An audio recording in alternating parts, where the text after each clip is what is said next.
وهارد لك لكل الشعب الأردني، وهارد لك لمنتخبنا الوطني. الخسارة الغير متوقعة بعد الأداء الجيد اللي شفناه في الشوط الأول من منتخبنا الوطني، خسارة قد تكون قاسية بعض الشيء، وتوقيت تسجيل الأهداف فينا كان قاسي جدا.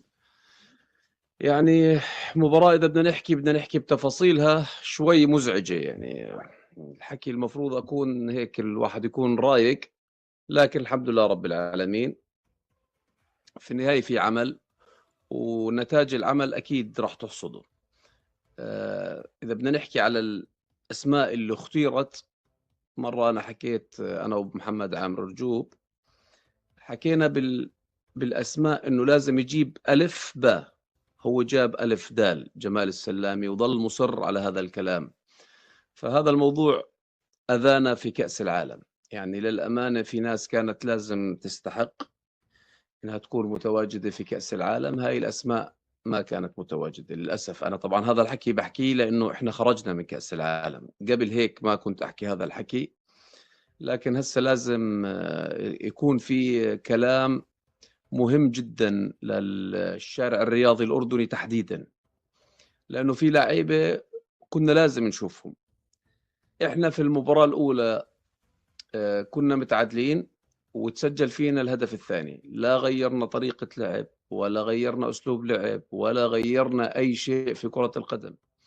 فبالتالي الموضوع التكتيكي عندنا نفس الموضوع من بداية المباراة لنهاية المباراة، وهذا الشيء بصراحة مش منطقي في كرة القدم. يعني ممكن إذا مفكرنا إنه الشعب ما بفهم في كرة القدم، لا، بنعرف في كرة القدم كويس وتفاصيل كرة القدم. وأحكي لكم هيك بس الفروقات: حسام حسن أول ما تسجل فيه الهدف امبارح على طول كان يلعب 5-4-1، صار يلعب 4-4-2 ورجع لريمونتادا محترمة. إحنا بتسجل فينا الهدف بنصير ندافع أكثر. يعني في تبديلات اليوم صارت للأمانة عبارة عن إني بدي ألعب لاعبي لازم أشركهم في كأس العالم، يعني بدي يعمل لهم إشي تاريخي. أما كرة قدم لا، نهائيا لا، يعني مش منطقية ومش مفهومة. التشكيلة اللي اليوم تغير عليها الأسماء، تغير حسام أبو الذهب ومحمود مرضي. كلنا بنعرف إنه حسام أبو الذهب سريع وقوي، مع هيك كان مصر على أسماء ثانية. والمشكلة المطلوب من منتخبنا الوطني التحامات وقوة بدنية، فبالتالي أنت لما احتجته اضطريت تلعبه، وفعلا كان من نجوم المباراة. محمود مرضي لاعب خبرة ولاعب مميز، وانت في العادة بتحتاجه خاصة في البدايات، لأنه بيعطي ثقة للفريق وبيعطي توازن للفريق بشكل كبير. اليوم بلشت فيه بعد اللي شفته المباراة الماضية، اليوم بلشت فيه وكان نجم الفريق في الأمام، ومع هيك أول واحد تبدل. يعني التبديل كان حاصل لمحمود مرضي، يعني لو كان ميسي اليوم متبدل محمود. الوحيد اللي كان يعمل الواجبات بطريقة غير عادية دفاعيا وهجوميا محمود. الإشي الأسوأ إنه إحنا عندنا كان قوة في المباراة الماضية علي علوان. ليش كان علي علوان بقوته في المباراة الماضية ما كانش بقوته اليوم؟ لأنه علي علوان في المباراة الماضية لعب في مركزه اللي هو طرف، فبالتالي بيقدر المساحة تكون قدامه واسعة، بتصير الواحد ضد واحد بتصير أموره أحسن وأوسع إله، ومش داخل في الأزمة بشكل كبير. اليوم علي علوان مهاجم، يعني تحت الضغط بشكل كبير. لما بدك تلعب لاعب بنوعية علي علوان بده يكون في لاعب تحته، لاعبين تحته، اللي الأطراف بدهم يكونوا حواليه عشان يقدر يلعب. المساحات لما تكون كبيرة ويكون لحاله بتكون أموره صعبة. فبالتالي أنت أضعفت قوة علي علوان اللي كنا مستفيدين منها المرة الماضية.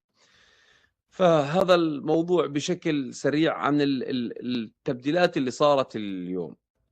لكن بلش المباراة بشكل جيد. المنتخب الوطني اللي بلشوا اللي هي مفاجأة منتخب الجزائر بموضوع الضغط العالي، لو انه مش كل الطبات ما نجحنا فيها، لكن في النهاية نفسيا للاعبين. وانا دائما بطالب في هذا الحكي انه انت في الموضوع النفسي لما تطلب ضغط عالي، اذا الفريق راح يتحرر وراح يخرج من الحالة اللي هو فيها ويصير بحالة نفسية عالية. كل ما ترجع تدافع اكثر كل ما بتحسس لاعبينا انه انتم مش كويسين وانه احنا تحت الضغط واحنا راح نصير نتلقى اهداف، فبصير نفسيا للاعبين سيء. فعشان هيك المنتخب كان مميز جدا جدا الشوط الاول، وحصلنا فرصتين قبل ما نسجل هدف، ترى يعني اجانا فرص منيحه. فالشوط الاول كانت الاحصائيات مقبوله، لكن الشوط الثاني الرجعه المبالغ فيها، البلوك الخلفي الدفاعي المبالغ فيه، طبعا راح يوصلوك. منتخب زي الجزائر عنده لعيبه عاليين ومميزين ومهريين اكيد راح يوصلونا، فبده يصير علينا فرص، بده يصير علينا مشاكل. امبارح كنت احكي انا والكابتن ديان وحكينا في الكرات الثابته الدفاعيه كثير. مش معقول يعني كل العالم شايف انه فريقنا في الحاله الدفاعيه في الكرات الثابته مش كويس، ونتلقى هدفين. يعني صرت احس الكورنر بلنتي. الهدف الاول يعني حكينا امبارح في موضوع الميكس في الوقفه بتاعت الكرات الثابته، اللي هي ناس بيكون ماخذين منطقه وناس مان تو مان، 4 لاعبين ضد لاعب، سجل فينا هدف. ويزيد كمان يعني كان في مشكله في توقيت الخروج والرجعه، فهدف كارثي أنا بعتقد، يعني مزعج. وتوقيت تسجيل الهدف كان سيء. والهدف الثاني حالة مختلفة لكن نفس الإشي، كرة ثابتة. الإشي المزعج أنت كمدرب، لما إحنا انضغطنا الشوط الثاني ومدرب الجزائر ترى استخدم التبديلات بين الشوطين، يعني هو من بدري بلش يعمل حلول. أنت في الشوط الثاني شايف اللاعبين في وسط الملعب مش قادرين يخرجوا الطابة، أنت خليتهم في الملعب. طب انت لو نزلت رجائي بصير يمسك الطابة، بنصير نلعب فوتبول اكثر، بنصير، لانه مزعج بصراحة كان الموضوع، يعني قاعدين بس بنشتت الطابة احنا، فصار منظرنا اي كلام، فتدخلك بطيء. اول تبديل كان قبل ما يتسجل فينا الهدف، عودة مكان مرضي بالضبط، يعني نفس الفكرة نفس التبديل صار محفوظ، فمزعج. التبديلات اللي صارت بعد، يعني أنا متفاجئ لاعب زي علي العزايزة ما استفدنا منه نهائيا. يعني أنت ما بدلت موسى وعلي غير آخر المباراة، لو بدلتهم بدري كانوا مستنفذين بدنيا. لو بدلتهم بدري ونزلت عودة وعلي، ومرضي ظل موجود لأنه مرضي كان بقوته ومرضي كان 100%. هيك المنطق بيحكي، هيك كرة القدم، هيك اللي قدامك صاير. أنت عملت أشياء مختلفة، لأنه لازم تبدل فلان وفلان وينزل فلان وفلان، يعني الأسماء محفوظة ومحفوظة وخلص. ويعني أنا ما فهمتش تبديل سليم أبو عبيد، ما فهمتوش. ما بصراحة صعب جدا أفهم إنك تنزل مدافع وإحنا مغلوبين. ونفس طريقة اللعب ضلينا نلعب 5. أنت إذا بدك تنزل أبو حشيش، أنا كنت متوقع مهند يمشي لقدام. أنت طلعت مهند اللي بيعرف يهاجم كويس ونزلت أبو حشيش عشان يدافع، مش منطقي.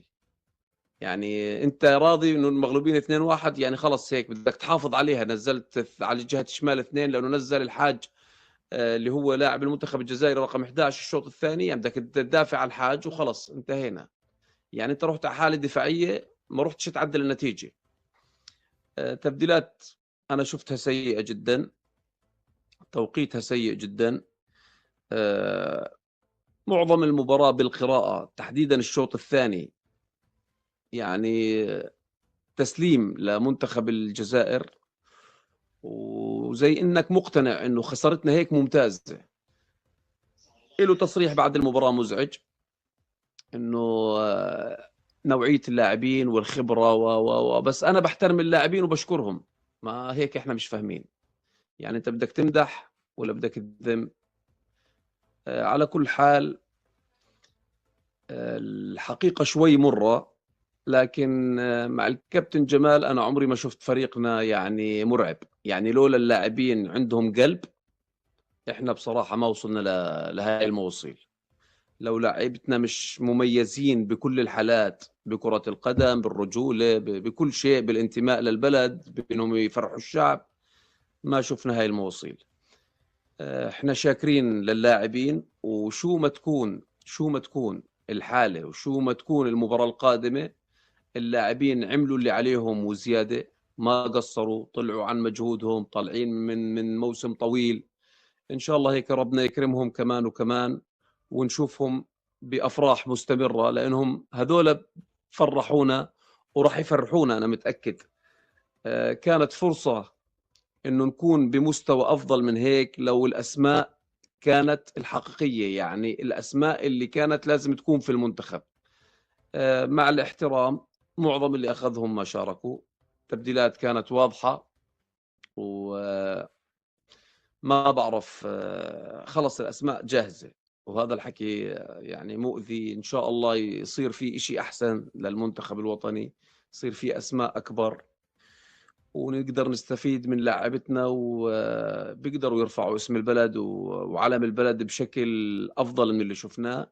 الحمد لله ما تبهدلنا، وحتى المباراة الجاية إن شاء الله ما راح نتبهدل. فريقنا محترم جدا، لكن لازم نآمن بقدراتنا وبإمكانياتنا. وأول مشاركة أنا جميلة جدا من اللاعب عادل بولبينا رجل المباراة اليوم في مباراة فريقه الدحيل ضد نادي الريان. بعد تسجيله الهدف الأول وهدف التقدم لناديه الدحيل، عادل بولبينا يحتفل بطريقة التي هي بعدما قال في نهاية المباراة أنه أهدى الهدف إلى طفل صغير من غزة من ذوي الاحتياجات الخاصة. هذا الطفل لم يملك يدين، وكان من أشد معجبين باللاعب بغداد بنجاح، وشفناه قبل دخول المباراة أو في دخول المباراة كان برفقة كان برفقة عادل بولبينا. وأيضا قال بولبينا أن اللاعب دعاه إلى المنزل ولا وليمة وهكذا، وأنه أيضا اللاعب رحب بالفكرة، وكان أيضا أنه يريد الانضمام أو أنه مرحب بفكرة الانضمام إلى وليمة مع هذه العائلة الفضيلة. أيضا أنه أبدى دعمه إلى القضية الفلسطينية والفلسطين بصفة عامة، وأيضا أعطى التيشيرت إلى هذا اللاعب، وقال أيضا أنه يعني يساندهم وأنه هذا أقل شيء يمكن يفعله من أجلهم.